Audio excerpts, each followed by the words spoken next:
मैंने आपको first video में यूनिट फर्स्ट के बारे में बताया था। इस वीडियो में मैं आपको यूजीसी नेट के पूरे सिलेबस के बारे में बताऊंगी, जिसमें अपनी कुल 10 यूनिट है। आप कहीं भी सिलेबस देखोगे तो आपको क्रम वाइज नहीं मिलेगा। यूजीसी में पिछले कई पेपरों में उपन्यासकार, लेखक, कहानी आदि के क्रम पूछे जाते हैं। मैंने इस सिलेबस में सभी को क्रमानुसार ही लिखा है और जिसको पढ़ने से आपको आसानी रहेगी। कुछ प्रश्न आपको सिलेबस याद करने से ही हल हो जाएंगे। जिसको विश्वास नहीं है वो ये सिलेबस पढ़कर पीछे नेट में आए हुए पेपरों को देख लेना। और ये मैटर मैं उन बच्चों, मेरे जो स्टूडेंट हैं, उनके लिए करवा रही हूँ जो मुझे बार बार बोल रहे थे कि मैम आप हमें पूरा सिलेबस करवा दो या हमें नोट्स दे दो। ये तो उन बच्चों के लिए मैं ये इतनी मेहनत करके आपको अवेलेबल करवा रही हूँ। अब देखो, अपन पहली इकाई को विस्तार से पढ़ेंगे। हिंदी की ऐतिहासिक पृष्ठभूमि। अब इसमें कितने हैं? प्राचीन भारतीय आर्य भाषाएं, यानी भारत का जो प्राचीन भारत में कौन कौन सी आर्य भाषाएं बोली जाती थी। मध्यकालीन भारतीय आर्य भाषाएं। मध्यकालीन भारतीय आर्य भाषाओं में कौन है? पाली है, प्राकृत है, शौरसेनी है, अर्धमागधी है, मागधी है, अपभ्रंश और उनकी विशेषताएं। अब देखो, सिलेबस की पहली लाइन से ही अब की बार जून में क्वेश्चन आया हुआ था कि अर्धमागधी का स्थान शौरसेनी और मागधी के बीच में है। जैसे 5 में से 3 सही है, 2 सही है, ABCD सही है, वैसे इसमें ये लाइनें लिखी हुई थी।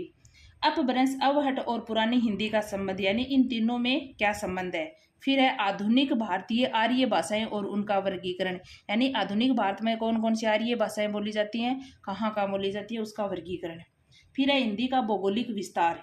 फिर हिंदी की उपभाषाएं। हिंदी की उपभाषाएं कौन कौन सी हैं?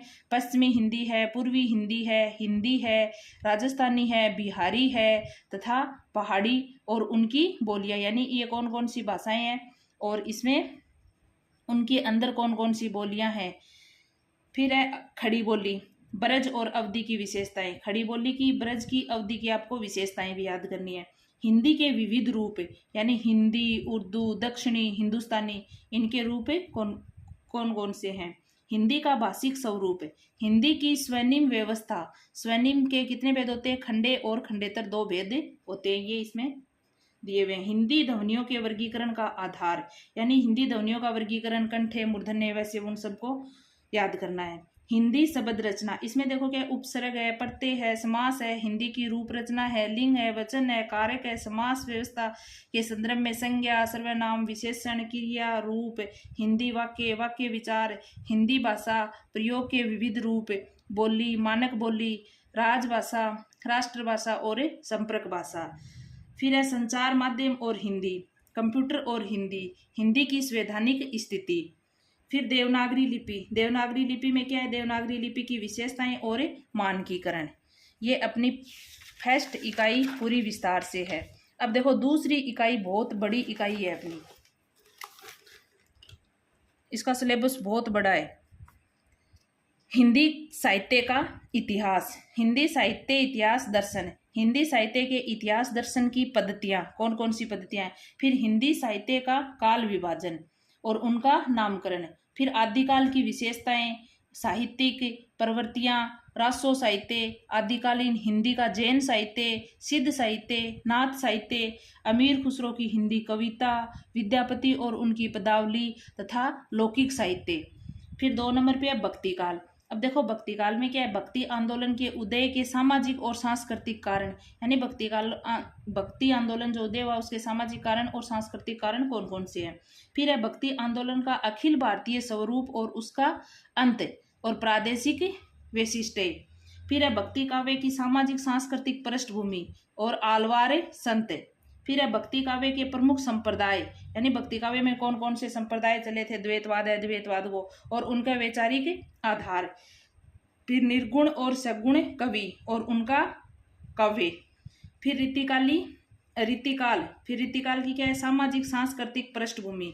रीतिकाल की प्रमुख प्रवृत्तियों में कौन सी है? रीतिबद्ध, रीति सिद्ध, रीति मुक्त।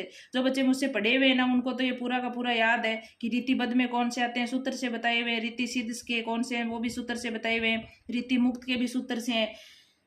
रीतिकालीन कवियों का आचार्यत्व, रीतिकाल के प्रमुख कवि और उनका काव्य। फिर है आधुनिक काल। आधुनिक काल में क्या है, हिंदी गद्य का उद्भव और विकास। फिर भारतेंदु पूर्व हिंदी गद्य, 1857 की क्रांति और सांस्कृतिक पुनर्जागरण, भारतेंदु और उनका युग, पत्रकारिता का आरंभ और 19वीं शताब्दी की हिंदी पत्रकारिता, आधुनिकता की अवधारणा। ये सबसे बड़ी यूनिट है अपनी वही सिलेबस की। द्विवेदी युग। द्विवेदी युग में क्या है, देखो महावीर प्रसाद द्विवेदी और उनका युग। ये द्विवेदी युग महावीर प्रसाद द्विवेदी के नाम पर भी पड़ा था। हिंदी नवजागरण और सरस्वती, सरस्वती पत्रिका के बारे में पूरा याद करना है अपन को। राष्ट्रीय काव्य धारा के प्रमुख कवि और स्वच्छंदतावाद और उनके प्रमुख कवि। अब छायावाद, छायावाद की प्रमुख विशेषताएं। जून 2014 में ये 24 में छायावाद की विशेषताओं के बारे में अभी अब क्वेश्चन था ये। छायावाद के प्रमुख कवि, अब छायावाद के 4 ही कवि हैं, पंत प्रसाद, निराला और महादेवी। प्रगतिवाद की अवधारणा, प्रगतिवाद काव्य और उनके प्रमुख कवि। प्रयोगवाद और नई कविता, नई कविता के कवि। समकालीन कविता वर्ष 2000 तक की और समकालीन साहित्यिक पत्रकारिता। हिंदी साहित्य की गद्य विधाएं। अब हिंदी साहित्य की गद्य विधाओं में देखो कौन कौन सी है। हिंदी के उपन्यास, उपन्यास में क्या है, भारतीय उपन्यास की अवधारणा, प्रेमचंद पूर्व उपन्यास और प्रेमचंद युग के उपन्यास। फिर है हिंदी कहानी, हिंदी कहानी का उद्भव और विकास है। 20वीं सदी की हिंदी कहानी और प्रमुख कहानी आंदोलन एवं प्रमुख कहानीकार। फिर है हिंदी के नाटक, हिंदी नाटक और रंगमंच, विकास के चरण, भारतेंदु युग, प्रसाद युग, प्रसादोत्तर युग, प्रमुख नाटककार वर्ष 2000 तक, हिंदी एकांकी, हिंदी रंगमंच और विकास के चरण, हिंदी का लोक रंगमंच, नुक्कड़ नाटक। फिर है हिंदी निबंध, हिंदी निबंध का उद्भव और विकास, हिंदी निबंध के प्रमुख और हिंदी निबंध के प्रकार और प्रमुख निबंधकार। हिंदी आलोचना, हिंदी आलोचना का उद्भव और विकास, समकालीन हिंदी आलोचना एवं विविध प्रकार, प्रमुख आलोचक। हिंदी की अन्य गद्य विधाएं, अन्य गद्य विधाओं में कौन कौन सी है, देखो रेखा चित्र है, संस्मरण है, यात्रा साहित्य है, आत्मकथा है, जीवनी है और रिपोर्टाज है, डायरी। हिंदी का प्रवासी साहित्य, अवधारणा एवं प्रमुख साहित्यकार। अब इकाई 3 साहित्य शास्त्र। अब साहित्य शास्त्र में क्या है, काव्य के लक्षण, काव्य के हेतु और प्रयोजन, प्रमुख संप्रदाय और सिद्धांत, रस संप्रदाय, अलंकार संप्रदाय, रीति, ध्वनि, वक्रोक्ति और औचित्य। फिर है रस निष्पत्ति, साधारणीकरण, शब्द शक्ति, काव्य के गुण, काव्य के दोष, प्लेटो के काव्य सिद्धांत। फिर अरस्तु का सिद्धांत कौन कौन से हैं, अनुकरण सिद्धांत, त्रासदी सिद्धांत और विरेचन सिद्धांत। फिर है वर्ड्सवर्थ के का काव्य भाषा का सिद्धांत। फिर कोलरिज का कल्पना और फैंटेसी, टी.एस. इलियट का निर्व्यक्तिकता का सिद्धांत और परंपरा की अवधारणा, आई.ए. रिचर्ड्स का मूल्य सिद्धांत, संप्रेषण का सिद्धांत और काव्य भाषा। फिर रूसी रूपवाद, नई समीक्षा, मिथक, फैंटेसी, कल्पना, प्रतीक, बिंब। ये अपनी सबसे छोटी इकाई है। अब देखो इकाई 4 वैचारिक पृष्ठभूमि। इसमें क्या है, भारतीय नवजागरण और स्वाधीनता आंदोलन की वैचारिक पृष्ठभूमि, हिंदी नवजागरण, खड़ी बोली आंदोलन की खड़ी बोली का विकास कैसे हुआ था वो, फोर्ट विलियम कॉलेज, भारतेंदु और हिंदी नवजागरण, महावीर प्रसाद द्विवेदी और हिंदी नवजागरण, गांधीवादी दर्शन, अंबेडकर दर्शन, लोहिया दर्शन, मार्क्सवाद, मनोविश्लेषणवाद, अस्तित्ववाद, उत्तर आधुनिकतावाद, अस्मितामूलक विमर्श जैसे दलित, स्त्री, आदिवासी एवं अल्पसंख्यक विमर्श, इनके बारे। इकाई 5 ये क्या है, कविता। अब देखो कविता में चंद्रवरदाई 1168 से 1192 में इसका जन्म वर्ष है, ये भी क्वेश्चन आया हुआ है। फिर इसमें कौन सा इसने क्या रचा था, पृथ्वीराज रासो, और अपने नेट के सिलेबस में पृथ्वीराज रासो का रेवां तट है, जो कौन सा खंड है इसका, 57वां खंड। अब पृथ्वीराज रासो कुल गुणोत्तर समय या सर्ग में विभाजित है, जिसका 57वां खंड है। अब पृथ्वीराज रासो अपने हिंदी का प्रथम क्या है, महाकाव्य। ये किसने कहा था, आचार्य रामचंद्र शुक्ल ने। अब शुक्ल जी ने चंद्रवदाई को हिंदी का प्रथम महाकवि कहा, क्योंकि इसकी रचना को महाकाव्य कहा और इसको प्रथम महाकवि कहा। और शिव सिंह सेंगर ने इसको क्या कहा, छप्पयों का राजा। छप्पयों का राजा क्यों कहा? क्योंकि इसमें छप्पे छंद का बहुत ज़्यादा प्रयोग किया गया है। अमीर खुसरो। अमीर खुसरो का जन्म 1553 से 1335। देखो इसमें ये एकदम सही तो नहीं मिलता, लेकिन अपने जो ऑथेंटिक बुक है उसमें इनका यही दिया हुआ है। तो अमीर खुसरो की क्या है? पहेलियाँ और मुकरियाँ, और इनका जन्म कहाँ हुआ था? पटियाला में। फिर है विद्यापति। विद्यापति का 1360 या 14वीं शताब्दी। अब ये भी आया इसका क्रम वाइज लगाने में, 1360 है और 14वीं शताब्दी, क्योंकि क्वेश्चन आएगा आप इनको क्रम वाइज लगाइए, ऐसे नहीं पूछेगा उसका जन्म कब हुआ, क्रम वाइज लगाइए, तो इसको क्रम वाइज ही लिखा हुआ है। विद्यापति की क्या है? पदावली, और इसके संपादक कौन है? नरेंद्र झा। फिर है कबीर। कबीर का जन्म कब हुआ? 1398 में हुआ था। और कबीर ग्रंथावली किसने लिखी थी? संपादक कौन है उसके? आचार्य हजारी प्रसाद द्विवेदी। फिर है जायसी जायसी का जन्म कब हुआ? 1464 में। और जायसी ग्रंथावली के संपादक हैं आचार्य रामचंद्र शुक्ल, और अपने सिलेबस में लगा हुआ है इसका नागमती वियोग खंड। फिर है सूरदास। सूरदास का जन्म 1498, और सूरदास की रचना कौन सी लगी हुई है? भ्रमर गीत सार, और ये इसके संपादक हैं आचार्य रामचंद्र शुक्ल। फिर है मीरा। मीरा का जन्म 1504, और इसके संपादक कौन है? मीरा ग्रंथावली के विश्वनाथ त्रिपाठी। फिर है तुलसीदास। तुलसीदास का 1532 से 1623, और इस अपने रामचरितमानस का उत्तरकांड है। रामचरितमानस में कुल कितने कांड है? 7, और अपने सिलेबस में लगा हुआ है इसका उत्तरकांड। फिर है बिहारी। बिहारी का 1595। देखो ये रीतिकालीन कवि आ गए दो।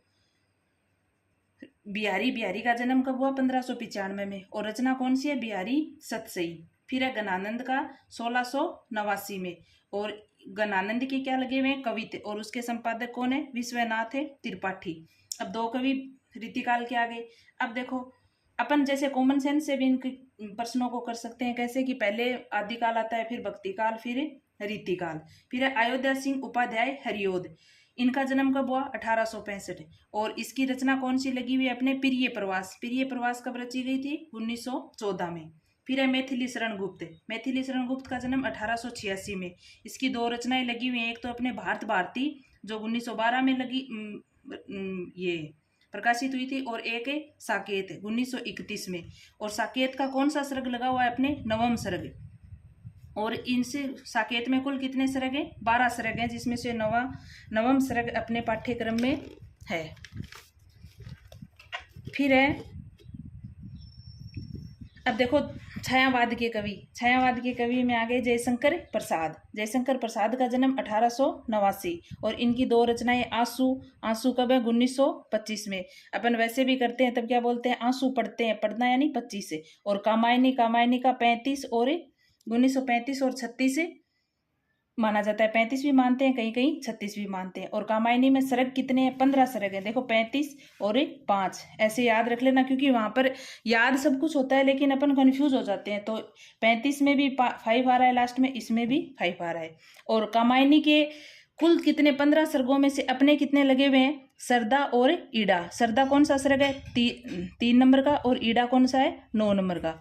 और 15 सर्ग है। ये 15 सर्ग आपको ट्रिक से याद करवा दिए जाएंगे एकदम अच्छी तरीके से। आप कभी नींद में भी इसको बता दोगे। फिर है देखो सूर्यकांत त्रिपाठी निराला। सूर्यकांत त्रिपाठी निराला के 1897 और 1899 भी मानते हैं। दोनों एक साथ तो देगा नहीं, एक ही देगा आपको। इसमें देखो कौन कौन सी कविताएं और वो कौन कौन से काव्य संग्रह से हैं। अब देखो जूही की कली 1916 में है, और ये परिमिल इनका काव्य संग्रह है जो 1930 में हुआ था, उसमें है ये। जागो फिर एक बार, ये भी किस में है? परिमिल में, और 1930 में। फिर है इसका तीसरा सरोज स्मृति। ये सरोज इसकी पुत्री का नाम था। अब एक क्वेश्चन एक बार आया हुआ है कि पुत्री की उम्र कितनी थी, तो 18 वर्षीय पुत्री सरोज। और सरोज स्मृति लिखा था 1935 और 36 में। ये अपने हिंदी साहित्य का सबसे बड़ा शोक गीत भी मानते हैं इसको। और ये किसमें? अनामिका द्वितीय संस्करण 1938 में। अब देखो सरोज भी अपने नाम होता है लड़कियों का, और अनामिका भी नाम होता है, तो ऐसे याद रह जाएगा सरोज अनामिका, दोनों को ऐसे याद रख लेना इनको। फिर है राम की शक्ति पूजा। ये राम की शक्ति पूजा क्या है? महाकाव्य। अब देखो ये ऐसे भी आ जाता है कौन सा काव्य है, कौन सा खंड काव्य है, कौन सा महाकाव्य। तो राम की शक्ति पूजा महाकाव्य, ऐसे साथ में याद किया करो इनको। और इसकी रचना कब है? 1936 में। ये भी किस में है? अनामिका के द्वितीय संस्करण में, ये 1938 के अंदर था। अब देखो राम की शक्ति पूजा के ऊपर प्रभाव किसका माना जाता है, तो बंगला के कृतवास रामायण का प्रभाव मानते हैं राम की शक्ति पूजा में। ये भी क्वेश्चन आया हुआ है, देख लेना पीछे। फिर है कुकुरमुत्ता 5वीं, तो कुकुरमुत्ता कब है, 1942 में। फिर है बांधो ने नाव इस ठाव बंधु, तो अर्चना, ये अर्चना 1950 में। अब देखो ये इंपॉर्टेंट है कुकुरमुत्ता, इससे बार बार क्वेश्चन आते हैं, स्रोत समर्थी से आते हैं, इन दो से, और राम की शक्ति पूजा से। इन तीनों को तो एकदम अच्छे से आपको याद करना है। फिर अगला है सुमित्रा नंदन पंत, इनका जन्म कब हुआ, 1900 में। और इनकी रचना कौन सी है, परिवर्तन। परिवर्तन कौन से काव्य संग्रह में, पल्लव 1928 में। अब देखो पल्लव का समय याद रखने के लिए अपन बोलते हैं ना, पल्लव उठा, तो पल्लव 1928 में। फिर है प्रथम रश्मि, प्रथम रश्मि कब है, 1919 में। और ये कौन से काव्य संग्रह में, वीणा। देखो प्रथम बार कोई वीणा बजाता है तो ऐसे याद रख लेना, प्रथम बार वीणा बजाई 27 में। प्रथम बार वीणा बजाओगे तो 7 देगी आपका, तो 1927 ऐसे याद रखना इनको, क्योंकि भूलोगे नहीं, और ऐसे आप रट्टे लगाओगे तो भूलते जाओगे। फिर देखो द्रुत जरो जगत के जीर्ण पत्र, ये किसमें है, युगांत में। युगांत कब है, 1936 में। अब आप याद रख लेना, युगांत रचना भी याद हो जाएगी 1936 में। इन सब का क्रम पूछा हुआ है, आप देख लेना पीछे। अगली है महादेवी वर्मा। अब महादेवी वर्मा का जन्म कब है, 1907 में। इसकी कितनी रचनाएं लगी हुई अपने, 4। बीन भी हूं मैं तुम्हारी, रागिनी भी हूं। अब देखो रागिनी में नी आ रहा है और नीरजा में भी नी आ रहा है, और नीरजा कब है, 1935 में। तो इनको मिला लेना दोनों को, बाकी किसी में नी नहीं आ रहा, इन दो में ही आ रहा है, तो आपको याद रह जाएगा, वहां पे क्रम मिलाना ही आता है इनका। फिर है ये मंदिर का दीप, इसे नीरव जलने दो। अब देखो दीप भी आ रहा है और दीप शिखा भी, तो ऐसे याद रह जाएगा। दीप वाली में, दीप शिखा में कौन सी है, ये मंदिर का दीप, इसे नीरव जलने दो, तो ये कब है, 1942 में। ये अब की बार क्वेश्चन था कि फिर विकल है प्राण मेरे, ये किस में है, नीरजा में है, दीप शिखा में, सादे गीत में। तो अब देखो फिर विकल है प्राण मेरे, एक गीत की तरह गाया जा रहा है, तो किस में है, ये गीत में। और ये कब है, 1936 में। फिर देखो मैं नीर भरी दुख की बदली, ये भी किस में है, सादे गीत के अंदर। और इनका क्रम बहुत बार पूछा जाता है। तो पहले देखो प्रसाद 99 में निराला, और पंत महादेवी वर्मा, महिला एक ही है, तो ये सबसे लास्ट में, ऐसे भी याद कर लेना। फिर है आगे दिनकर। दिनकर का जन्म कब हुआ, 1908 ईस्वी में। और इसकी अपने 2 रचनाएं लगी हुई हैं, एक तो कौन सी है, रश्मि रथी, इसका प्रकाशन वर्ष कब है, 1912 में। अब रश्मि रथी खंड काव्य है। एक बार तो ये पूछा हुआ है कि रश्मि रथी कब रची गई, 1912 में। एक बार ये पूछा हुआ है रश्मि रथी क्या है, तो ये क्या है, खंड काव्य है। और इसमें कितने सरग हैं, 7 सरग हैं। देखो यहाँ से ये सारे क्वेश्चन बने हुए हैं पीछे। अब देखो दूसरी रचना है उर्वशी। उर्वशी 1961 में। अब उर्वशी में क्या है, अंक, ये कितने अंकों में है, 5 अंकों में। तो अंकों में कौन सी है, सरग में कौन सी है, ऐसे भी याद रख लेना। तो इसमें देखो ज्यादा नाम आ रहे हैं तो सरग भी ज्यादा है, और इसमें 3 ही नाम आ रहे हैं तो सरग भी 3 के बाद 5, अपनी संख्या भी विषम होती है, तो ऐसे याद रख लेना नाम के अकॉर्डिंग। और इसको दिनकर को फिर इसमें ज्ञानपीठ मिला था उर्वशी में, कब, 1972 में। एक बार ज्ञानपीठ का भी क्वेश्चन आया हुआ है कि दिनकर को कब मिला, महादेवी को कब मिला, तो ऐसे उनका भी क्रम पूछा है, तो अपन साथ में इसको भी कर लेंगे कि उर्वशी के ऊपर दिनकर को 1972 में ज्ञानपीठ मिला था। फिर है नागार्जुन। अब नागार्जुन के नाम बहुत सारे, इन नाम से भी क्वेश्चन आता है, तो आप इसको नागार्जुन ना याद करके ऐसे करा करो बाबा नागार्जुन, क्योंकि बाबा किसका नाम है, नागार्जुन का ही। इसका जन्म कब हुआ, 1910 भी है और 11 भी है।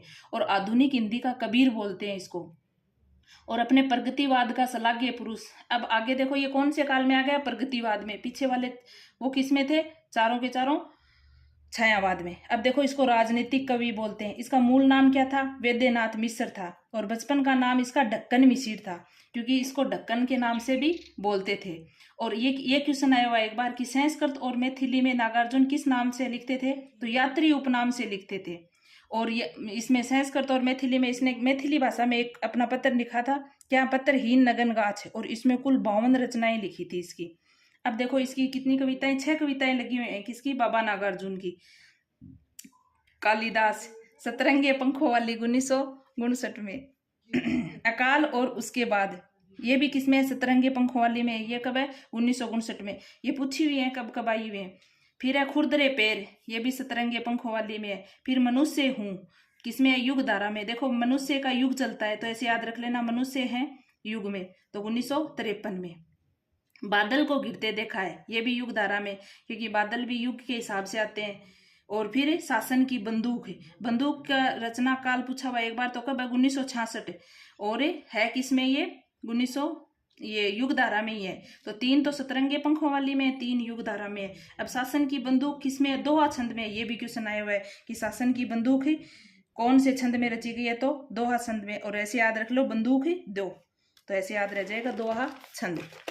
फिर है अपने अज्ञे, अज्ञे का जन्म कब हुआ 1911 में। अब देखो अज्ञे की कितनी रचनाएं लगी हुई है अपने 5। पहली कौन सी है, कलंगी बाजरे की। ये किसमें, हरी घास पर क्षण भर 1949 में। अब देखो बाजरा हरा ही होता है, तो ऐसे याद रख लेना, कलंगी बाजरे की कौन से में है, हरी घास में क्षण भर में। फिर खुद हरी घास में क्षण भर में रचना है, ये कब है 1949 में। फिर है ये दीप अकेला, तो ये किसमें है, बावरा अहेरी। अब देखो अकेला होता है वो अपन उसको बोलते हैं ना बावरा, तो अकेला बावरा ऐसे याद रख लेना। तो अकेला बावरा अहेरी 1952 में। फिर है इसकी असाध्य वीणा, ये किसमें है, आंगन के पार द्वार 1961 में।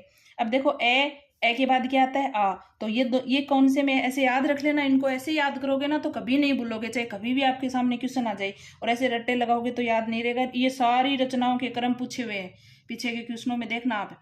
कितनी नाव में कितनी बार, ये इसी में है, कितनी नाव में कितनी बार है 67 में। अपन बोलते हैं ना नाव में चलते हैं तब 60 वो लगाते रहते हैं अपने, तो इसमें क्या है, कितनी नाव में कितनी बार 1967 में। ये देखो इसको ज्ञानपीठ कब मिला, आगे को इसी रचना पे मिला था 1978 में। अब क्रम से लगाए तो दिनकर को 72 में मिला था, आगे को 78 में मिला था, महादेवी को 82 में मिला था। तो ऐसे क्रम से आपका एक बार क्वेश्चन आया हुआ है पीछे।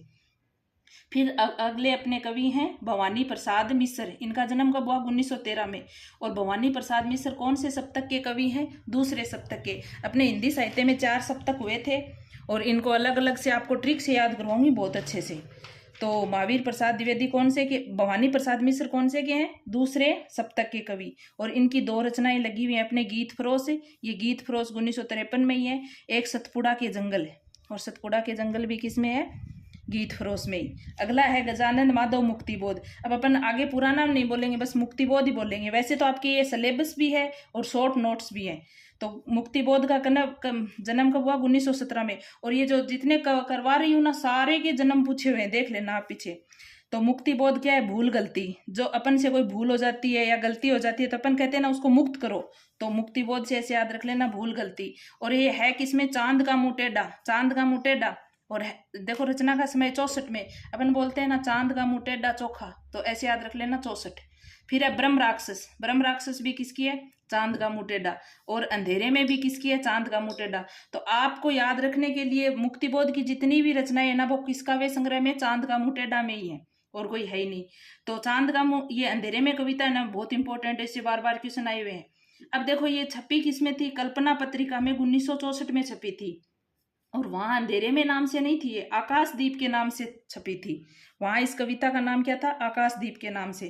और 1964 में कल्पना पत्रिका में ये क्वेश्चन आया हुआ एक बार। फिर अगले कवि हैं अपने लास्ट, सुदामा प्रसाद पांडे धूमिल, जिसको अपन आगे धूमिल मतलब इनके सबके जैसे इनका मुक्तिबोध हो गया, जयशंकर प्रसाद का प्रसाद हो गया, सच्चिदानंद हीरानंद वात्स्यायन अज्ञे है, इसका पूरा नाम अपन अज्ञे बोलते हैं। वैसे धूमिल का जन्म 1936 में। आपा बोला ना धूल जड़गी, तो 1936 में इसका। इसकी देखो 4 रचनाएं। नक्सलवाड़ी, नक्सलवाड़ी कौन से कविता संग्रह में है, संसद से सड़क तक। नक्सलवाड़ी कहाँ है, संसद से लेके अपनी सड़क तक नक्सलवादी फैले रहते हैं ना, तो ऐसे याद रख लेना, संसद से सड़क तक है। और है कब 1972 में। देखो हमले होते हैं, रोर होते हैं नक्सलवादियों की, ये चलती रहती है, तो ऐसे याद कर लेना 72 बार हमले हो चुके हैं। कैसे भी आप इसको इसका समय याद रखना है। फिर है मोचीराम, ये भी किसमें है, संसद से सड़क तक। वैसे भी मोची तो किसका अपन जाते हैं तब देखते हैं ना। फिर है अकाल दर्शन, अकाल दर्शन भी संसद से सड़क तक है। अगली है रोटी और संसद, रोटी और संसद किसमें है, कल सुनना मुझे। रोटी और सांसद है, ये संसद नहीं है, रोटी और सांसद। तो सांसद क्या बोलते हैं तब अपन बोलते हैं ना कल आना परसों आना, तो वैसे कल सुनना मुझे 1976 में। संसद नहीं है, ये रोटी और सांसद है, ठीक है ना। अगली इकाई है अपनी उपन्यास। अब देखो उपन्यास का इनका क्रम पूछा जाता है, पूरा का पूरा आपको क्रम वाइज लिख के बताया मैंने। और किसका है ये पूछा जाता है, और इनका भी क्रम पूछा जाता है कि इनको क्रम वाइज लगाइए, निम्न उपन्यासकारों को क्रम से लगाइए। तो अपने पहला उपन्यास है 1870 में। और अब है इकाई 6 उपन्यास। इसमें भी देखो क्रम वाइज पूछा जाता है कि उपन्यास कौन कौन से हैं, इसके लेखक कौन कौन से हैं उपन्यासकार, और इनका क्रम तो मैंने पूरा क्रम से ही लिखा है। पहला है 1870 में देवरानी जेठानी की कहानी। अब देखो देवरानी जेठानी गौरी ये सारे एक साथ ही रहते हैं, तो आपको याद कर रह जाएगा पंडित गौरी दत्त का। किसकी है? देवरानी जेठानी। और 70 बोलते हैं ना, 70 ऐसे याद रख लेना, 1870 में इसका समय है। फिर 1882 परीक्षा गुरु। परीक्षा गुरु किसका है? लाला श्री निवास दास का। 1936 गोदान प्रेमचंद का है, 1936 के अंदर है। तो इनका कर्म पूछते हैं, देखो कर्म पे ज्यादा ध्यान रखना आप, और इतने की रखना है क्योंकि सबके याद नहीं होते। फिर है 1940 शेखर एक जीवनी। इसके 2 भाग हैं। पहला भाग तो 1940 में आया था, दूसरा भाग 1946 में है। शेखर एक जीवनी यानी आगे। जीवन में अपन किसके बारे में सोचते हैं? आगे के बारे में, ऐसे याद रख लेना। तो जीवनी आगे की है। बाण भट्ट की आत्मकथा ये कब है? 1946 में। तो किसका है? आचार्य हजारी प्रसाद द्विवेदी का। अगला है 1954 में मेला आंचल। ये एक आंचलिक उपन्यास है अपने साहित्य में पहला। तो 1954 में मेला आंचल किसका है? फणीश्वर नाथ रेणु का। फिर है झूठा सच। झूठा सच भी 2 भागों में है, 1958 में पहला भाग और 1960 में दूसरा भाग। झूठा सच किसका है? यशपाल का। फिर है 1968 के अंदर राग दरबारी। राग दरबारी किसका है? श्रीलाल शुक्ल का। फिर है 1971 में आपका बंटी 68 भागों में, और किसका है? मनु भंडारी का। फिर है 1972 में मानस का हंस और अमृतलाल नागर का। फिर है 1972 में दूसरा धरती धन्य अपना। अब देखो 72 में 2 है, एक मानस का हंस है, एक धरती धन्य अपना। धरती धन्य अपना किसका है? जगदीश चंद्र का। फिर 1973 में तमस। तमस कितने भागों में? 2 भागों में नहीं है, देखो ये खंडों में है, ऐसे भी याद रखना है कौन सा खंड में है ऐसे। तो तमस उपन्यास 2 खंड में है, और ये है किसका? विषम साहनी का। और जिंदगी नामा 1979 में जिंदगी नामा, और किसका है? कृष्णा सोबती का। अब इन उपन्यासों के क्या करने हैं? ये उपन्यासकार के क्रम भी याद होने चाहिए जन्म के अकॉर्डिंग, तो इसको भी मैंने ये क्रम वाइज आगे लिखा है। और इन उपन्यासों के क्रम पूछे जाते हैं कि क्रमानुसार लगाइए। कम से कम आपको हर बार एक क्वेश्चन ऐसा मिला है कि निम्न उपन्यासकारों को क्रमानुसार लगाइए। ये देखो मैंने क्रमानुसार उपन्यासकार लिखे हुए हैं कौन कौन से। सबसे पहले पंडित गौरी दत्त 1936 में, और इसके उपन्यास कौन सा था? देवरानी जेठानी की कहानी, और उसका समय 1870। तो ऐसे याद रखना है दोनों को, जो याद करना है इसको। लाला श्री निवास दास 1950 में, और इन्होंने नाटक व उपन्यास ही लिखे थे। अब देखो एक बार ये क्वेश्चन आया हुआ है कि नाटक व उपन्यास लिखे थे, कहानी व उपन्यास लिखे थे ऐसे, तो इसने क्या लिखे थे? नाटक और उपन्यास ही लिखे थे। फिर है प्रेमचंद का जन्म 1880 में। प्रेमचंद इंपॉर्टेंट है, इसको याद रख लेना। और ये एक बार क्वेश्चन आया हुआ है कि प्रेमचंद क्या है? आदर्शोन्मुखी यथार्थवादी उपन्यासकार हैं। फिर यशपाल का जन्म कब हुआ? 1903 में, और प्रगतिवादी या मार्क्सवादी विचारों में प्रथम है। प्रगतिवादी में मान लो, प्रगतिवाद के समय मार्क्सवाद, दोनों में प्रथम उपन्यासकार यशपाल है। आचार्य हजारी प्रसाद द्विवेदी का जन्म 1907 में। हजारी प्रसाद द्विवेदी सब में आ रहा है, तो 1907 तो आपकी याद ही हो गया होगा। आगे वापस आ गया ना 1911 में। विषम साहनी 1915 में। अमृतलाल नागर 1916 में। फणीश्वर नाथ रेणु 1921 में। कृष्णा सोबती 1925 में। श्रीलाल शुक्ल 1925 में।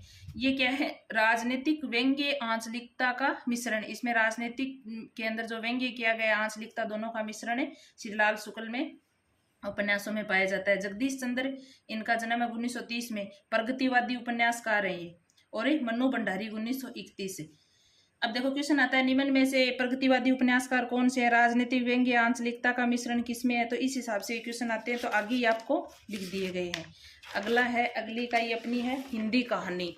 अब देखो सारी कहानियां आपको क्रम वाइज बाद में जब इसको डिटेल से पढ़ाएंगे तब करवाएंगे। अब देखो लगभग मैंने पूरे यहाँ लिख दिए हैं। तो हिंदी की कहानी मिनिमम अपने 19 कहानियां हैं। अब देखो 1901 में क्या है? एक टोकरी भर मिट्टी। अब देखो एक इसमें आ रहा है, एक इसमें आ रहा है, तो याद रख लेना। एक टोकरी भर मिट्टी किसकी है? माधवराव स्प्रे की। दूसरी है 1904, ये किसकी है? चंद्रदेव से मेरी बातें। अब अपन नहीं करते कि 4 बात कर लेने दे, तो ऐसे बोलते हैं ना, तो चंद्रदेव से मेरी बातें किसकी है? राजेंद्र बाला घोष। इसके 2 नाम है, एक तो बंग महिला भी है, एक राजेंद्र बाला घोष भी है। अगली है 1907 धुलाई वाली, ये भी किसकी है? राजेंद्र बाला की है। अब इसका 7 भी मिलता है, 8 भी मिलता है। कि दुनिया का सबसे अनमोल रतन, अब ये क्या है, प्रेमचंद। और 1913 कानों में कंगना राधिका रमन। अब बोलते हैं ना कानों में कंगन पैर के रमण कर रही है, तो ऐसे याद रख लेना, कानों में कंगना राधिका रमन की है। 1915 उसने कहा था, चंद्रधर शर्मा गुलेरी की है, ये अपने 1915 के अंदर है। फिर 1928 भी मिलता है और 29 भी, दोनों में से एक साथ तो दोनों आएगा नहीं, लेकिन 28 भी याद करना है, 29 भी। आकाशदीप किसकी है, प्रसाद की। 1929 अपना अपना भाग्य जैनेन्द्र की है। अपन बोलते हैं ना अपने अपने भाग्य को जान लो, तो जैनेन्द्र का अपना अपना भाग्य 29 में। अब 1933 में ईदगाह किसकी है, प्रेमचंद की। और 1934 में ये ग्रीन, इसका दूसरा नाम है रोज, ये कहानी किसकी है, अज्ञे की। अपन रोज किसके बारे में सोचते हैं, आगे के बारे में, तो ऐसे याद रख लेना, अज्ञे की। 1947 अब देखो राही, तो अपना भारत आजाद कब हुआ था, 1947 में, तो अपन क्या बोलते हैं उसको, एक राह के रूप में ही तो याद रखते हैं ना, तो ऐसे रख लेना, राही कब है, 1947 में। और किसकी है, सुभद्रा कुमारी चौहान की। फिर 47 के जस्ट बाद अपना भारत में बदलाव हुआ था ना, तो देखो 1948 में क्या है, सिक्का बदल गया, तो 47 में तो राह मिली और 48 में फिर सिक्का बदल गया। ये किसकी है, कृष्णा सोबती की। फिर 1956 चीफ की दावत किसकी है, भीषम साहनी की। 1957 के अंदर तो ये कहानी लिखी गई थी, और परिंदे कहानी संग्रह 1960 में आया था, तो 60 भी इसके ऐसे मिलान वाले में आ सकता है, वैसे आपको 57 याद रखना है। तो 57 और 60 परिंदे किसके हैं, निर्मल वर्मा के।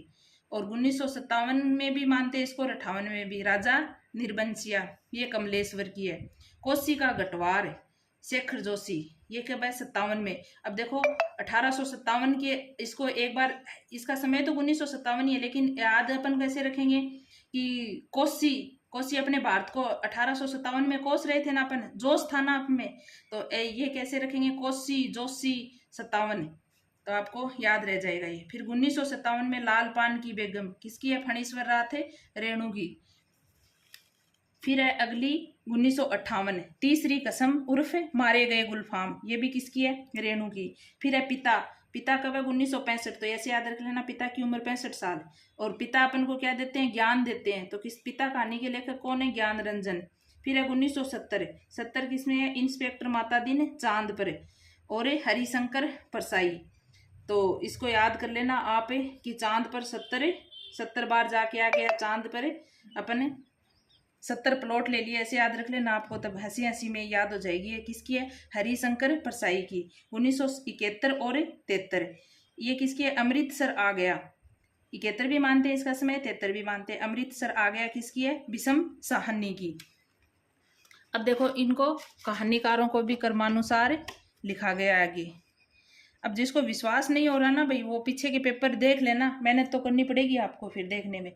फिर है क्रमानुसार कहानीकार, सबसे पहले कौन है, 1871 और माधवराव सप्रे। देखो इसकी एक टोकरी भर मिट्टी, एक उसमें भी था और इसके जन्म में भी एक है, तो ऐसे याद रह जाएगा, एक एक किसमें है, माधवराव सप्रे में। फिर 1880 प्रेमचंद का, प्रेमचंद बार बार आ रहा है, इसका जन्म याद हो जाना चाहिए अब तक। 1882 राजेंद्र बाला घोष। 1883 चंद्रधर शर्मा गुलेरी, ये अपन ने देखो 5 नंबर कविता यूनिट में भी प्रसाद को पढ़ा था ना, 1889 प्रसाद का। फिर 1890 राधिका रमन सिंह। 1904 सुभद्रा कुमारी चौहान। 1905 जैनेन्द्र। और 1911 अज्ञे। 1915 भीषम साहनी। 1921 फणीश्वर नाथ रेणु। 1924 हरिशंकर परसाई। 1925 कृष्णा सोबती। 1929 निर्मल वर्मा। 1932 कमलेश्वर। और 1936 ज्ञान रंजन।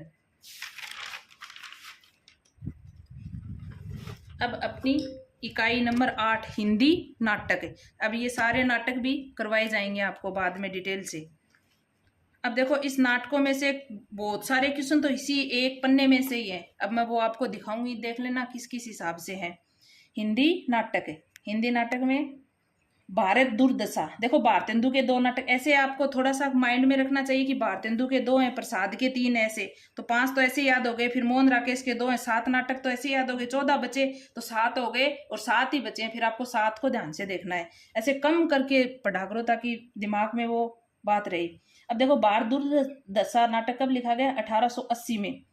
और अंधेर नगरी 1881 में। अब देखो 1 साल का ही अंतर है। तो भारतेंदु के जो नाटक है ना वो दोनों में ही 6-6 अंक है। तो याद रख लेना भारतेंदु के नाटक तो कितने 2 और अंक कितने दोनों में ही 6-6, 6 अंक इसमें 6 अंक इसमें। तो आपको ये भारत दुर्दशा ही नहीं याद रखना, ऐसे याद रखना भारत दुर्दशा नाट्य या लास्य रूपक है। ये भी क्वेश्चन आया हुआ है। तो भारत दुर्दशा क्या है, नाट्य या लास्य रूपक है। और ये किसका है, भारतेंदु का। अंधेर नगरी 1881 ये क्या है, एक प्रहसन है और किसमें है, दोहा छंद में। तो ये इसमें अंक तो 6 याद रख लेना वैसे। और अंधेर नगरी प्रहसन ऐसे याद किया करो, अंधेर नगरी प्रहसन पूरा, तो ये आपके ध्यान में रह जाएगा कि अंधेर नगरी प्रहसन। ये भी किसका है, भारतेंदु का। अब देखो स्कंदगुप्त, चंद्रगुप्त के 3 नाटक हैं, 2 में अंकों के बारे में पूछा जाता है। तो चंद्र में 6, चंद्र 4 और ऐसे याद रख लेना चंद्र 4। तो चंद्र में तो कितने अंक है, 4, क्योंकि अपन ने चंद्रदेव से बातें याद करी, एक बात से एक ही बात याद किया करो, नहीं तो फिर भूल जाओगे। तो अपन चंद्रदेव से कहानी में बात करके आए थे ना 4 बात, तो अब वापस चंद्र आया और वापस 4 आ गया। तो चंद्रदेव से 4 अंक है और स्कंदगुप्त में कितने हैं, 5 अंक है। अब स्कंदगुप्त का समय कब है, 1928।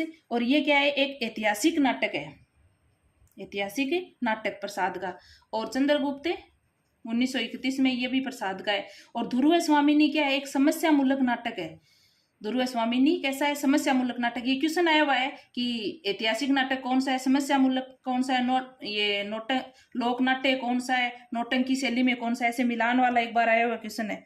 तो ये अपना ध्रुव स्वामिनी कैसा है, 1933 में समस्या मूलक नाटक है, किसका है, प्रसाद का। सिंदूर की होली, देखो सिंदूर में कितने नाम है, 3, तो ये इसमें अंक भी कितने हैं, 3।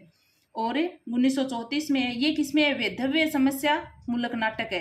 ये तो समस्या मूलक है, ये वैधव्य समस्या मूलक है, किसका है, लक्ष्मी नारायण मिश्र। अपना जो नेट का सिलेबस आप देखोगे ना साइड पे, उसमें लाल लिखा हुआ मिलेगा, तो वो गलती से है, किसका है ये, लक्ष्मी नारायण मिश्र का। अब देखो आगरा बाजार 1954 में, अपन बाजार में जाते हैं तब चोखी चोखी अच्छी अच्छी चीजें देखते हैं, तो 54 में कौन है, ये लोक नाट्य शैली में है। कैसा है, आगरा बाजार, बाजार में सभी लोग जाते हैं, तो ऐसे याद रख लेना आगरा बाजार है लोग से। और किसका है, हबीब तनवीर का। अंजो दीदी, अब देखो दीदी में कितने नाम है, 2, तो इसमें अंक कितने हैं, 2। और ये कब है, 1954 में या 55 में। तो उपेंद्र नाथ अस्क का नाटक है ये। अंधायुग, अंधायुग किसका है, धर्मवीर भारती का। अंधायुग में कितने हैं, 5। अब की बार क्वेश्चन इन 5 का क्रम वाइज पूछा था कि अंधायुग के 5 नाटकों के अंकों के नाम दे रखे थे और उसको क्रम वाइज लगाइए। तो वो अपन डिटेल से पढ़ेंगे तब बताएंगे इनको। और ये कब है, अंधायुग 1955 में। अंक कितने हैं, 5। देखो इसमें भी 5 आ रहा है, इसमें भी 5 आ रहा है, इसमें भी 5 आ रहा है, मतलब 5-5 का ज्यादा धर्मवीर वाले में, ऐसे याद रख लेना। या फिर एक ही नाटक है 5 अंक का, अपने एक स्कंदगुप्त वाला है, एक ये, 2 हैं दोनों धर्मवीर भारती के, 2 ही 6-6 के, 2 5 के हैं। फिर है आषाढ़ का एक दिन 58 में मोहन राकेश का। आधे अधूरे 1969 में मोहन राकेश का। फिर है बकरी, बकरी का एक बार क्वेश्चन आया, कौन सी शैली में, ये नौटंकी शैली में। अपने घर में अपन बोलते, देखो ऐसे बोलते हैं ना, नौटंकी कर रहा है, तो अपने ऐसे याद रख लेना इसको। गांधी जी की बकरी के बारे में ऐसे पूरा नाटक पढ़ेंगे तब है। तो बकरी किसका है, नौटंकी शैली में, 2 छंद में। अब एक बार क्वेश्चन आया हुआ था कि बकरी और अपना 2 छंद अंधेर नगरी, ये 2 शैली में लिखे गए हैं, क्योंकि असत्य कथन में 5 आते हैं अपने कि कौन सा सत्य है कौन सा असत्य, उस हिसाब से आया था कि बकरी और अंधेर नगरी दोनों 2 शैली में 2 छंद में लिखे गए हैं, तो वो बात सत्य थी। तो बकरी भी किसमें है, 2 छंद में। बकरी को ऐसे याद रख लेना, आप वाली बकरी 2, तो ऐसे 2 शैली में। और किसका है, सर्वेश्वर दयाल सक्सेना का। एक और द्रोणाचार्य, एक और द्रोणाचार्य किसका है, एक और 1977 में है। और शंकर शेष का, देखो एक और स इसमें आ रहा है, स इसमें आ रहा है, एक के बाद एक और आ रहा है ना, तो 2 स आ रहे हैं, ऐसे मिलान करोगे ना तब सारे एक जैसे दिखते हैं वहां। तो एक और द्रोणाचार्य शंकर शेष का। ये क्या है, समांतर कथा प्रसंगों का नाटक है।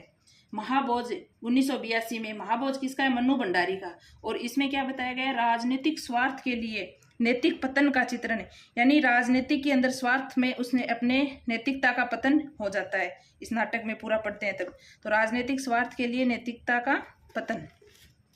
अब इनको सबको क्रमानुसार, अब भारतेंदु का अपन बार बार पीछे से पढ़ते आ रहे हैं। कब है, 1850 में। प्रसाद को अपन ने पीछे पढ़ ही लिया 3 बार, 1889 में। लक्ष्मी नारायण मिश्र 1903 में। और पीछे अपन ने यशपाल का जन्म भी कब पढ़ा था, 1903 में। उपेंद्र नाथ अस्क का 1910 में। हबीब तनवीर का 1923 में। मोहन राकेश का 1925 में।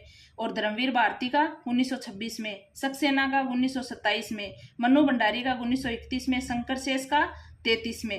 देखो दो से बार बार दो एक से आ रहे हैं, तो इसमें भी दो एक जैसे आ रहे हैं, देखो और किसी में नहीं आ रहे, तो ऐसे याद रख लेना बस, आप जैसे भी आपके रहे वैसे। और मोहन राकेश क्या है, आधुनिक बौद्ध के नाटककार हैं। क्वेश्चन आया हुआ है निम्न में से आधुनिक बौद्ध के नाटककार कौन है, तो कौन है, मोहन राकेश। अब अपनी इकाई 9 नंबर इकाई के अंदर क्या है, देखो निबंध।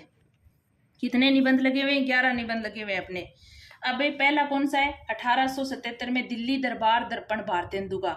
दो देखो भारतेंदु के क्या थे नाटक, दो ही भारतेंदु के क्या लगे हुए हैं अपने निबंध। तो दूसरा है भारत वर्षोन्नति कैसे हो सकती है, ये है 1884 में। और इसमें क्या है, देखो बलिया के दादरी मेले में भाषण देने के लिए लिखा था। ये नाटक भारतेंदु ने क्यों तैयार किया था कि उसको बलिया के जो दादरी मेला लगा था वहाँ भारतेंदु जी को भाषण देना था, तो उसके लिए इसने भारत वर्षोन्नति कैसे हो सकती है ये निबंध लिखा। अगला है 1905 में शिव शंभू के चिट्ठे। अब शिव शंभू के चिट्ठे ये अलग अलग लिखे हुए, 7 तो लॉर्ड कर्जन को लिखे थे। वैसे सीधा क्वेश्चन आ जाए कि शिव शंभू के चिट्ठे किसको संबोधित है, तो लॉर्ड कर्जन को संबोधित है ये सारे के सारे। कलकत्ता से भारत मित्र में प्रकाशित हुए, ये भी क्वेश्चन आया हुआ है कि शिव शंभू के चिट्ठे किसमें प्रकाशित थे, तो भारत मित्र में प्रकाशित थे। कहाँ से थे, तो कलकत्ता से थे। और ये है किसका, बाल मुकुंद गुप्त का। फिर 1909 में कविता क्या है, इसके खंड कितने, 13 खंड है। अब कविता क्या है, कहाँ है, चिंतामणि भाग फर्स्ट से संकलित है। इसका आचार्य रामचंद्र शुक्ल का निबंध है, चिंतामणि भाग फर्स्ट, उसमें से है ये कविता क्या है। इसमें खंड कितने, 13। 1912 में मजदूरी और प्रेम, और इसके कितने 8 शीर्षक है। और किसका ये, अध्यापक पूर्ण सिंह। तो ऐसे अपन ने याद बोलते कि आप पूरी मजदूरी लेंगे तो पूर्ण और मजदूरी याद रख लेना, पूर्ण मजदूरी। और मजदूरी के लिए अपन को कहाँ जाना पड़ता है, भार, तो 12 आ रहा है ना, तो ऐसे मिला मिला के याद करोगे तब ये सारे याद रहेंगे। फिर है 1933 में शिव मूर्ति। तो शिव मूर्ति के पास अपन क्यों जाते हैं कि भगवान अपना कल्याण करते हैं, तो क्या है, कल्याण का स्वरूप है, ये क्वेश्चन आया हुआ है। तो शिव मूर्ति क्या है, कल्याण का स्वरूप है। और प्रताप नारायण मिश्र का ये निबंध है। 1951 में नाखून क्यों बढ़ते हैं, ये कहाँ से संकलित है, कल्पलता से 1959 में। और है किसका, आचार्य हजारी प्रसाद द्विवेदी। अब देखो नाखून अपन 1000 बार काटते हैं ना, तो हजारी प्रसाद को ऐसे याद रख लेना, नाखून हजारी प्रसाद। फिर 1973 उत्तरा फाल्गुनी के आसपास, ये किसका निबंध है, कुबेरनाथ राय का है। और इस निबंध में क्या है, आयु और ऋतुओं का वर्णन है। जैसे अपने ऋतुएं चलती हैं, जैसे अपनी आयु होती है किशोरावस्था, वृद्धावस्था, ये सारी इनके बारे में इस निबंध में बताया गया है। फिर 1974 में मेरे राम का मुकुट भीग रहा है, ये किसका है, विद्यानिवास मिश्र जी का है। और इसमें बताया क्या गया है, नई पीढ़ी के प्रति पुरानी पीढ़ी की चिंता, ये इस पूरे मेरे राम के मुकुट भीग रहा है इस निबंध में बताया गया है। 1982 में संस्कृति और सौंदर्य, ये किसका है, हजारी प्रसाद द्विवेदी पर आधारित है। और है किसका, नामवर सिंह का। फिर 2012 में उठ जाग मुसाफिर, किसका है, विवेकी राय। और इसमें क्या है, माता, मातृभूमि और जन्मभूमि के बारे में। ये देखो ये क्वेश्चन आए हुए हैं। अब सीधे से ही क्वेश्चन आ जाते हैं, कौन सा निबंध है, कौन सा नाटक है, कौन सी कहानी है, कौन सा उपन्यास है, वैसे भी क्वेश्चन आते हैं। तो अपन ऐसे याद करेंगे ना, तो सारे वो क्वेश्चन भी अपने सही हो जाएंगे। फिर ये क्रमानुसार सारे निबंधकार लिखे हुए हैं, इसमें से भी क्वेश्चन आए हुए हैं, देख लेना आप पीछे के पेपर। भारतेंदु 1850 अपन ने बहुत बार याद कर लिया। ये नया है, प्रताप नारायण मिश्र 1856। इसको हिंदी का एडिशन किसने बोला था, आचार्य रामचंद्र शुक्ल जी ने। फिर है बाल मुकुंद गुप्त, इनका जन्म है 1865 में। अध्यापक पूर्ण सिंह 1881 में। आचार्य रामचंद्र शुक्ल 1884 में। आचार्य हजारी प्रसाद द्विवेदी 1907 में। विवेकी राय 1924 में। विद्यानिवास मिश्र 1926 में। नामवर सिंह 1926 में। कुबेरनाथ राय 1933 भी आता है, कभी कभी 35 भी आता है। कुबेरनाथ राय कौन से युग के हैं, शुक्लोत्तर युग के। और एक बार क्वेश्चन आया, निम्न में से कौन ललित निबंधकार है, तो ललित निबंधकार कौन है, आचार्य हजारी प्रसाद द्विवेदी ललित निबंधकार है। विवेकी राय हैं, विद्यानिवास मिश्र हैं, नामवर सिंह नहीं है, और कुबेरनाथ राय है। ये भी एक बार आया हुआ है। अब अपनी लास्ट यूनिट बची है, जो क्या है, आत्मकथा, जीवनी तथा अन्य गद्य विधाएं। इसमें से भी बहुत क्वेश्चन आते हैं। तो ये तो सीधे सीधे आए हुए हैं, कौन सा रेखा चित्र है, कौन सी आत्मकथा है, कौन सी जीवनी है। तो ये भी मैंने सारा इस पन्ने में से कर दिया। इसको और पीछे के पेपरों को आप तुलना करके देखना। तो 1937 में क्या है, मेरी तिब्बत यात्रा। यात्रा क्या है, यात्रा वृत्तांत है ये। और इसमें कितने खंड है, 5। ये भी क्वेश्चन था अब की बार, इन 5 खंडों के नाम दे रखे थे और पहले से बाद के क्रम में लगाना था उसका, वो तो अपन पूरा सिलेबस पढ़ेंगे जब बाद में देखेंगे। तो 5 खंड है और है किसका, राहुल सांकृत्यायन जी का। 1944 में क्या है, प्रेमचंद घर में, ये जीवनी है किसकी, प्रेमचंद की जीवनी, और उसकी पत्नी शिवरानी देवी ने लिखी थी। 1946 माटी की मूर्तें। अब मूर्त अपन रेखा बना बना के माटी में, देखो बारिश होती है तब बनाते हैं ना, तो ऐसे याद रख लेना, माटी की मूर्तें, रेखा चित्र। और राम वृक्ष बेनीपुरी, वृक्ष के नीचे ही बैठ के बनाते हैं सारी चीजें, तो ऐसे याद रख लेना एक साथ में मिला के। फिर अब 1953 में अरे यायावर रहेगा याद, ये क्या है, यात्रा वृत्तांत। और इसमें कितने अध्याय हैं, 8 अध्याय हैं, और किसका है, अज्ञे का। फिर अब 1956 संस्कृति के 4 अध्याय, इसमें से 2 क्वेश्चन थे अब की बार। एक तो संस्कृति के 4 अध्यायों के क्रम दे रखे थे इधर से उधर, तो इनको क्रम वाइज लगाओ। और एक इसमें से एक जो अलग अलग क्रम ये अध्याय है ना, इनके फिर अलग अलग उप विभाग भी हैं, तो उनमें से एक विभाग दे रखा था, ये कौन से अध्याय में है ऐसे पूछ रखा था। तो 1956 में संस्कृति के 4 अध्याय, तो क्या है, आलोचनात्मक लेख है ये, और दिनकर जी का है। फिर 1969 क्या भूलूं क्या याद करूं, ये क्या है, आत्मकथा, और हरिवंश राय बच्चन जी की है। अब देखो बच्चा होता है वो कुछ भूल जाता है, क्या क्या याद रहता है, क्या भूल जाता है, ऐसे याद रख लेना, बच्चे की याद और भूलने वाली बात की किसकी है, बच्चे की है। तो 1974 है आवारा मसीहा, इसमें कितने पर्व हैं, 3 पर्व है। आवारा मसीहा एक जीवनी है किसकी, शरद चंद्र की जीवनी, और विष्णु प्रभाकर जी ने लिखी है। फिर है 2007 एक कहानी, ये भी ये आत्मकथा है किसकी, मनु भंडारी की। फिर है 2010 में मुर्दैया, ये दलित आत्मकथा है। अब आपके ऐसे भी क्वेश्चन आ जाता है कि निम्न में से कौन सी दलित आत्मकथा है, 1 2 और 1 2 ये दे देंगे। तो दलित आत्मकथा कौन सी है अपने सिलेबस में लगी हुई है, जो मुर्दैया है, और इसके कितने खंड है, 7, और किसकी है, तुलसी राम की। फिर है 2015 में आप उदरी, ये आत्मकथा है किसकी, रमणिका गुप्ता की। और इसमें आत्मकथा में कहाँ से कहाँ तक का वर्णन है, इसका दूसरा भाग भी आगे आया था। तो इसमें कहाँ से, बचपन से धनबाद तक की यात्रा बताई है इसने अपने आत्मकथा में। फिर है एक साहित्यिक की डायरी 1976 में मुक्ति बोध है। फिर है ठकुरी बाबा, संस्मरण है किसका, महादेवी का, और है किसमें, ये समर्थी की रेखाओं में 1947 के अंदर वहां संकलित है। फिर है बोलाराम का जीव कहानी, हरिशंकर परसाई। फिर जामुन का पेड़, ये भी कहानी है किसकी, कृष्ण चंद्र जी की। अब देखो इनको क्रमानुसार लिखा हुआ है।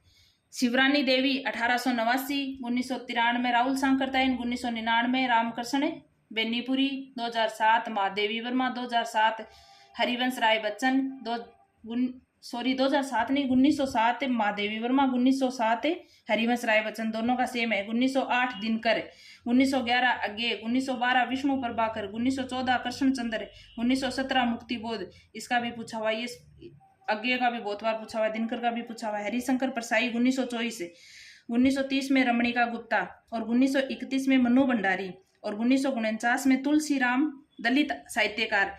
अब देखो दलित साहित्यकार कौन है, तुलसी राम।